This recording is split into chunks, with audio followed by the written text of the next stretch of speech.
বাংলাদেশের বিচার বিভাগ স্বাধীনভাবে বর্তমান অবস্থায় যে অবস্থায় আছে আমরা সেভাবে স্বাধীনভাবে আগামী দিনে কাজ করে মানুষের ন্যায় বিচার প্রাপ্তির অধিকার সুনিশ্চিত করব।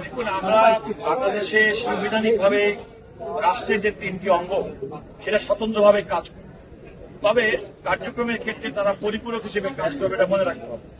রাষ্ট্রের নির্বাহী বিভাগ, পার্লামেন্ট, সংসদ এবং বিচার বিভাগ তারা স্বতন্ত্রভাবে কাজ করবে। যখনই স্বতন্ত্রভাবে কাজ করতে পারবে তখন গণতন্ত্র পরিশীলিত হবে, গণতন্ত্র সুসংহত হবে। আমি মনে করি যাবৎকালে বিশেষ করে এই গণতান্ত্রিক সরকারের যে যাত্রা শুরু হবে এখনো পর্যন্ত আমরা কোন ধরনের নির্বাহী বিভাগের পক্ষ থেকে কোন ধরনের ইন্টারফারেন্স আমরা এখনো লক্ষ্য করিনি। আমরা মনে করি যে বাংলাদেশের বিচার বিভাগ স্বাধীনভাবে বর্তমান অবস্থায় যে অবস্থায় আছে আমরা সেভাবে স্বাধীনভাবে আগামী দিনে কাজ করে মানুষের ন্যায় বিচার প্রাপ্তির অধিকার সুনিশ্চিত করব।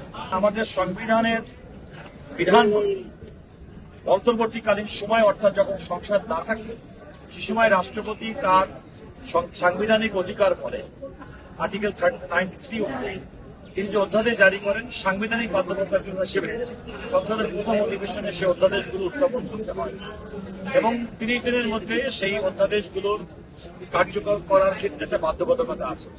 ইতিমধ্যে আমাদের মাননীয় আইন, বিচার এবং সংসদ বিষয়ক মোহাম্মদ আসাদুজ্জামান বলেছেন এই প্রক্রিয়ার মধ্যে স্বল্প সময়ের মধ্যে যে সমস্ত অধ্যাদেশগুলো করা হয়নি পর্যায়ক্রমে সেগুলো আলটিমেটলি আইনে রূপান্তর করা হবে এবং সে আইনে রূপান্তর করলে আমি মনে করি অধ্যাদেশগুলো ধারাবাহিকতা রাখা হবে কিংবা এই অধ্যাদেশগুলোর মাধ্যমে যে উদ্দেশ্য করা হয়েছিল সেগুলো পূরণ করার ক্ষেত্রে কোনো বাধা হবে না।